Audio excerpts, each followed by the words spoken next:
Noite, irmãos. Estamos aqui para mais uma atividade de estudo do Evangelho na Sociedade Espírita Paz e Amor. E convidamos os irmãos para o início do nosso trabalho, realizarmos uma prece, elevando o nosso pensamento ao alto, pedindo a bênção a Deus, a Jesus, Maria Santíssima, aos espíritos que coordenam os estudos e os trabalhos da noite de hoje, bem como a proteção, para que possamos desenvolver com tranquilidade e aprendizado esse estudo da palavra do Mestre Jesus. Que assim seja. Então, irmãos, nós vamos hoje falar de um tema que está localizado no Evangelho segundo o Espiritismo, mais precisamente o capítulo 24, cujo nome é Não Ponhais a Candeia Debaixo do Alqueire. E no seu item 11º, Allan Kardec traz uma passagem de Jesus, aqui descrita no Evangelho de Mateus, cujo o item 11 traz como título: Não são os que gozam saúde que precisam de médico. Estando Jesus à mesa em casa desse homem, aqui Kardec diz Mateus, vieram aí ter muitos publicanos e gente de má vida que se puseram à mesa com Jesus e seus discípulos. O que fez que os fariseus, notando, dissessem aos discípulos: Como é que o vosso mestre come com publicanos e pessoas de má vida? Tendo-os ouvido, disse-lhes Jesus: Não são os que gozam saúde que precisam de médico. Então, essa passagem está no Evangelho de Mateus, capítulo 9, versículo 10 a 12. Então, essa passagem se refere ao que é chamado banquete dos publicanos, onde Jesus senta à mesa com indivíduos que à época eram considerados, eram mal vistos pelo seu povo. Eles eram excluídos até do convívio dos judeus. Publicanos eram principalmente os coletores de impostos, né, que remetiam os impostos para o Império Romano e também acabavam ficando com uma parcela e tinham uma qualidade de vida melhor que os outros porque se tornavam ricos. Com isso, então, eram mal vistos. Bem como aqui descrito nessa passagem, as pessoas de má vida podiam ser pecadores, criminosos. Isso aos olhos dos conceitos dos fariseus, que eram os doutores da lei, as pessoas que ditavam as regras, eram estudiosos do Torá, da lei de Moisés, e eram muito rígidos naquela interpretação, e consideravam os indivíduos que eram transviados desses conceitos como impuros, pecadores, que não mereciam e nem eram trazidos para a convivência em ambientes religiosos e até mesmo em ambientes sociais. Então, isso causou muito espanto aos fariseus, né? Essa situação de Jesus sentar à mesa. E Kardec vai nos trazer uma interpretação, então, dizendo que Jesus se acercava principalmente dos pobres e dos deserdados, porque são os que mais necessitam de consolações. Dos cegos, dóceis e de boa fé, porque pedem se lhes dê a vista, e não dos orgulhosos que julgam possuir toda a luz e de nada precisar. É importante que, quando Jesus diz que não são os que gozam saúde que precisam de médico, nós precisamos interpretar também o que representa a saúde, né, nesse aspecto de conceito espiritual, né? Saúde, do ponto de vista espiritual, é diferente do conceito que temos de saúde da Terra, cujo nosso conceito é saúde principalmente do corpo, né?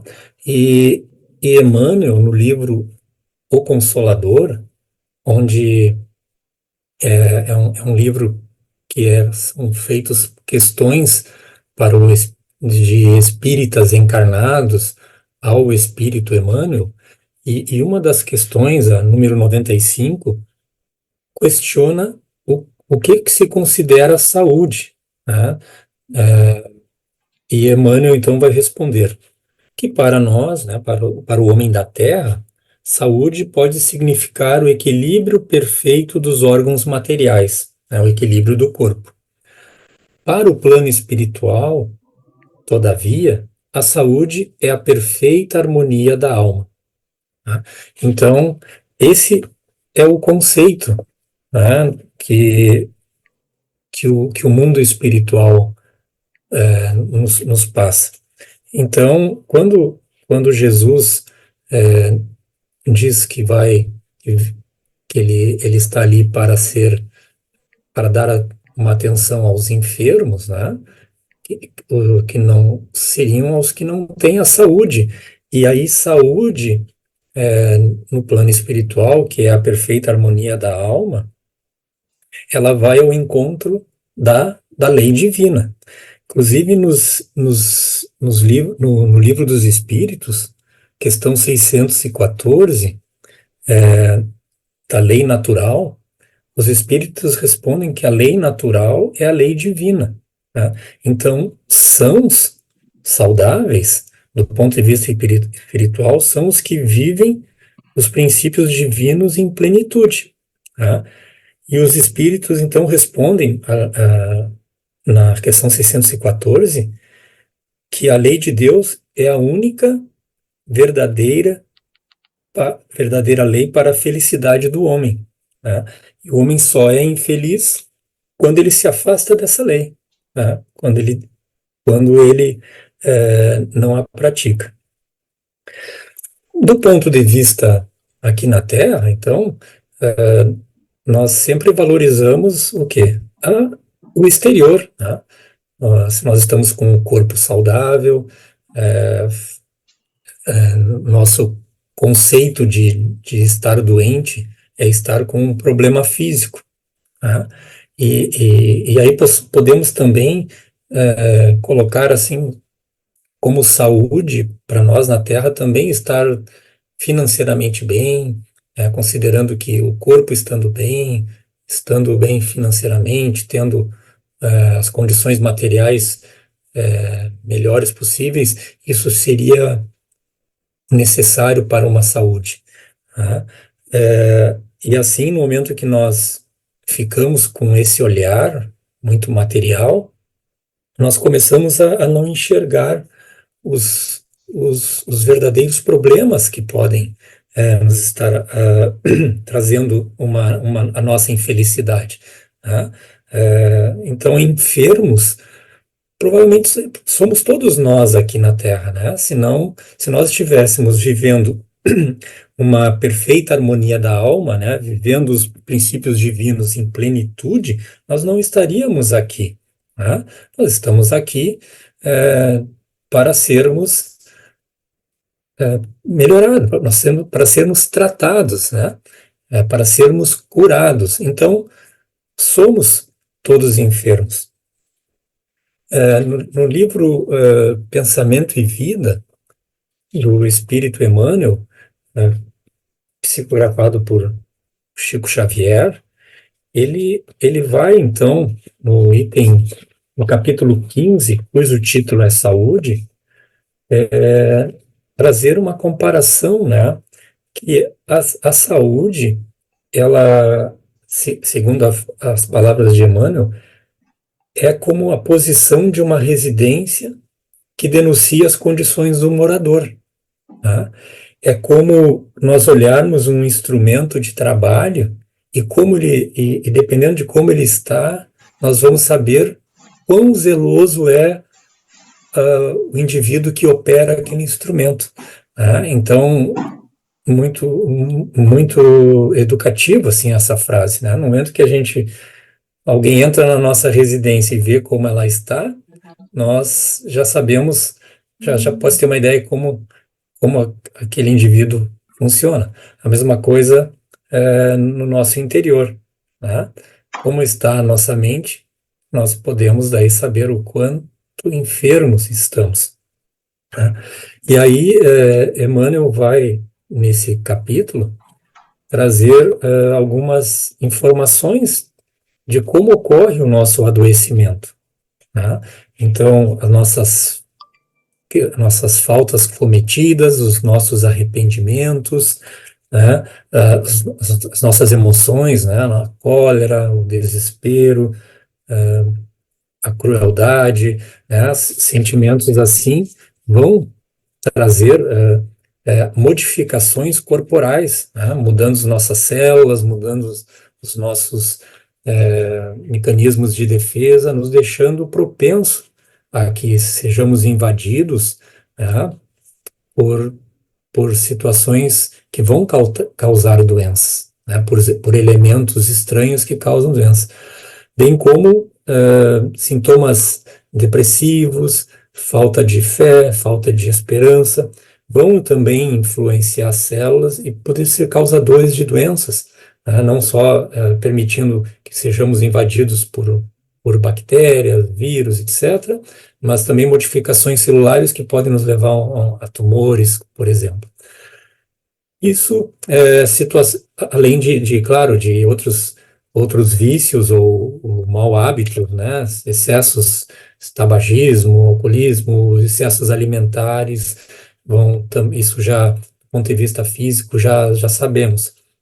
Mas Emmanuel vai dizer que não é apenas essas causas visíveis que vão originar os nossos processos patológicos, as nossas doenças, né?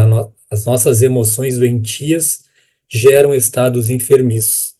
Então, esses sentimentos, né, os sentimentos que relatamos antes, né, depressão, arrependimentos, crueldade, falta de empatia, etc.,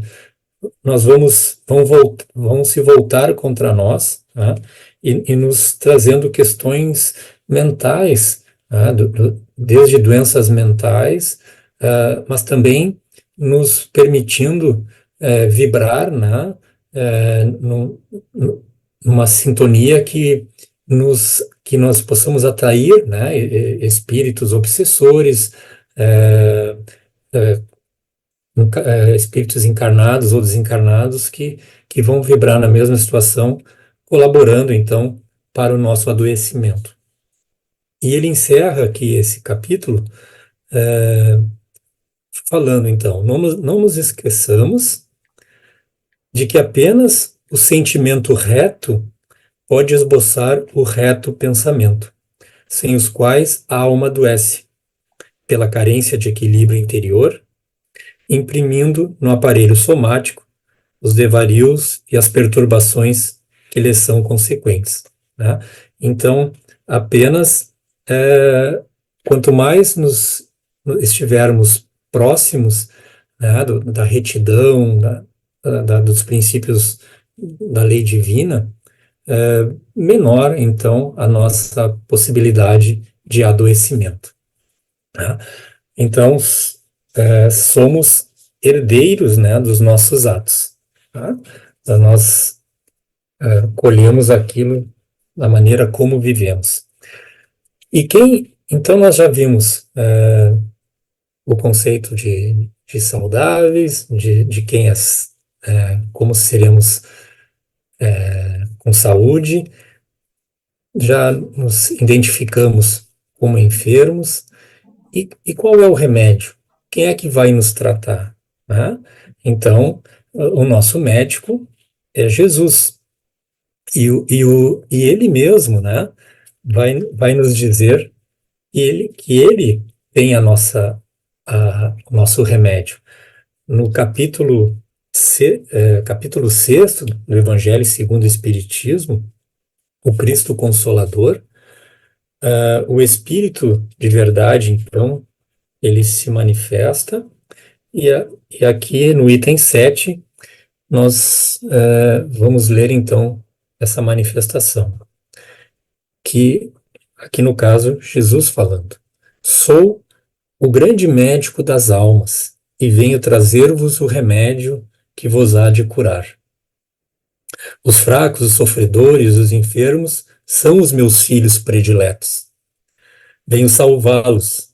Vinde, pois, a mim, vós que sofreis e vos achais oprimidos, e sereis aliviados e consolados. Não busquei alhures a força e a consolação, pois que o mundo é impotente para dá-las.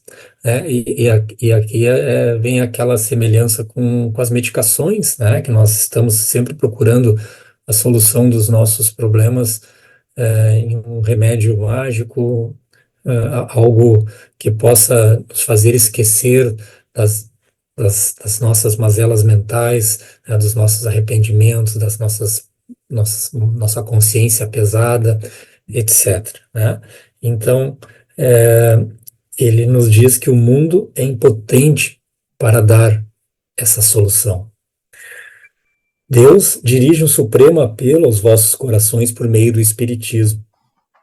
Escutai-o. Extirpados sejam de vossas almas doloridas a impiedade, a mentira, o erro e a incredulidade. São monstros que sugam o vosso mais puro sangue, que vos abrem chagas quase sempre mortais. Não? Então, aqui o Espírito de verdade nos dizendo que ele é o médico e ele tem a cura. Tá?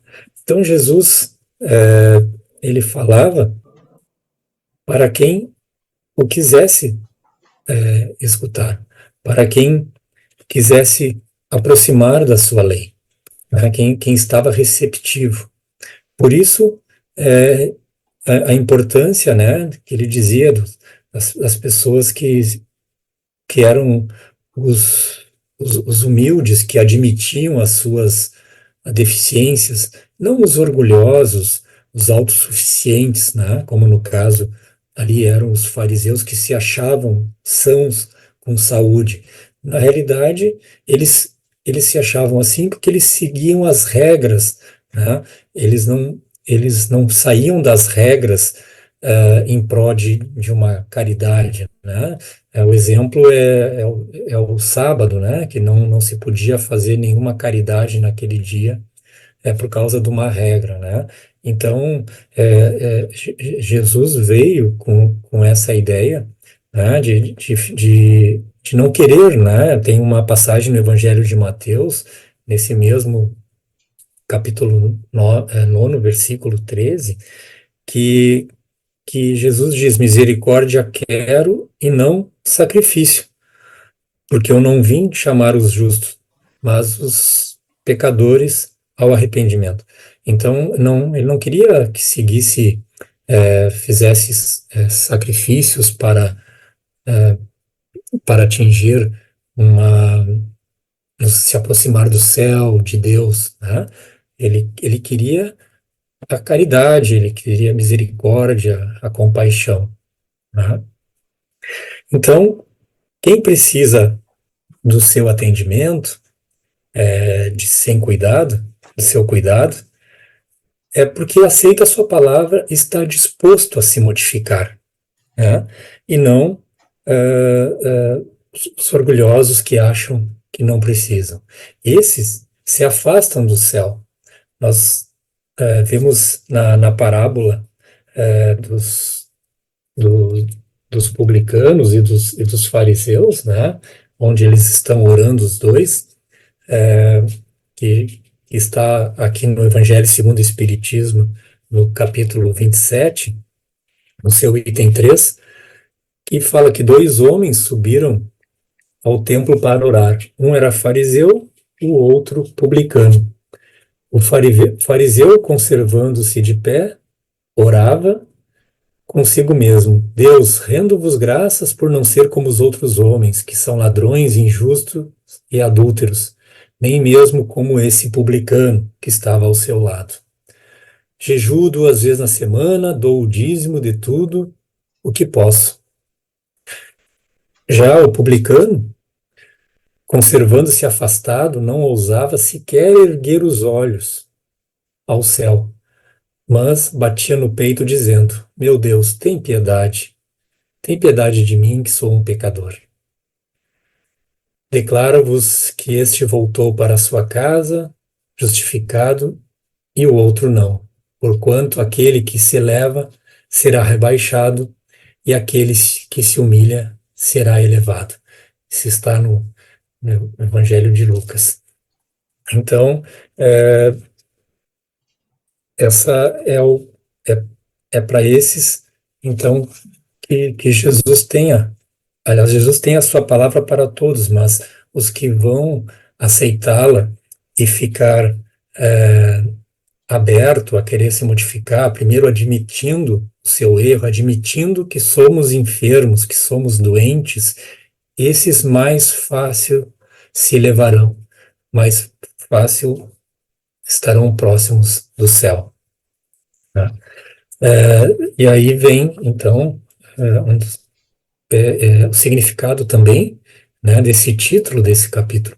Não ponhais a cadeia sob o alqueire, ou seja, a candeia, desculpe, sob o alqueire, né, ou seja, não esconde a luz embaixo de um cesto, né, que era o alqueire. Ou seja, deixe a luz, né, a luz do ensinamento de Jesus, o ensinamento divino, brilhar para quem quiser vê-la, ou seja, para quem quiser praticar, né, para quem quiser ouvir e escutá-la, ver e enxergá-la. Tá? E aqui nesse capítulo, capítulo 24, Allan Kardec vai também nos falar da importância de um instrumento de ajuda, né, essa cura, que é a mediunidade. Né? Mediunidade, segundo Kardec, que foi outorgada a todos. Né? Todos somos médiums, ou seja, todos somos receptivos a um contato, a receber uma orientação, uma vibração, um contato espiritual. Né?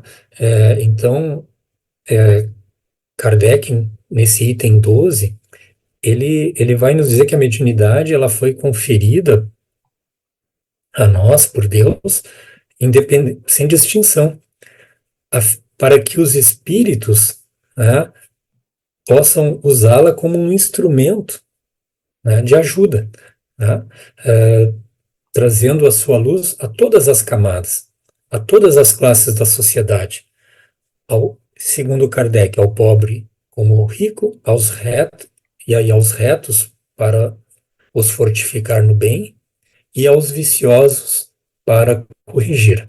Tá? O que cada um vai fazer com a sua mediunidade é o livre-arbítrio e o mau uso, claro, terá a sua consequência, a sua punição, né? Que terá que se acertar com Deus, né? Em reencarnações futuras, vai atrasar a sua evolução. Tá? Então, a mediunidade é uma ferramenta de cura, é um instrumento. Tá? Então, que possamos estar aptos a receber essa ajuda espiritual, tá? Porque todos somos médiuns, todos captamos, tá? E aí o bom Kardec encerra esse capítulo nos falando que o bom médium é aquele que é simpático aos bons espíritos, e somente deles tem assistência. Tá?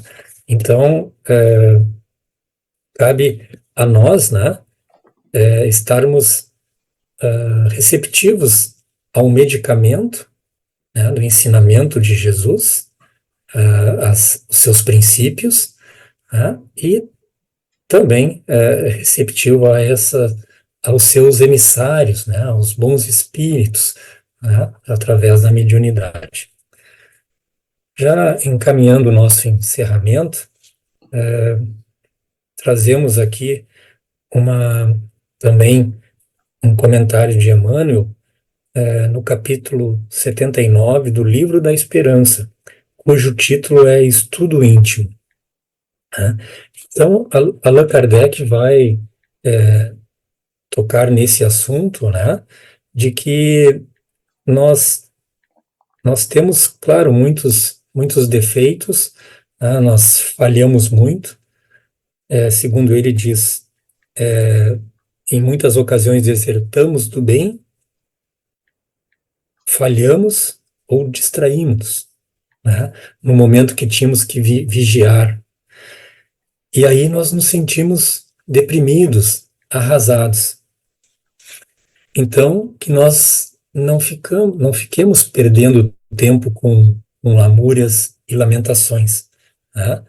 Nós não temos que ser irresponsáveis, achando que isso não vai, que ali adiante nós vamos ter as nossas faltas facilmente perdoadas, esquecidas. Não, mas é importante nós meditarmos, nós ficarmos conscientes e ir adiante, né? Estarmos confiantes, com fé, nos corrigindo, primeiro identificando nossas faltas, os nossos defeitos, se for necessário, né, nos humilharmos, nos arrependermos, que isso é o ponto de partida para nos reerguermos, né? Então, e que Jesus, ele mesmo disse, segundo Emmanuel, que ele declarou francamente não ter vindo à Terra para reabilitar os sãos. Então, Jesus está por nós. Ele veio para nos curar. Nós estamos aqui num processo de cura, tá? E então, nós conhecendo as nossas enfermidades, é o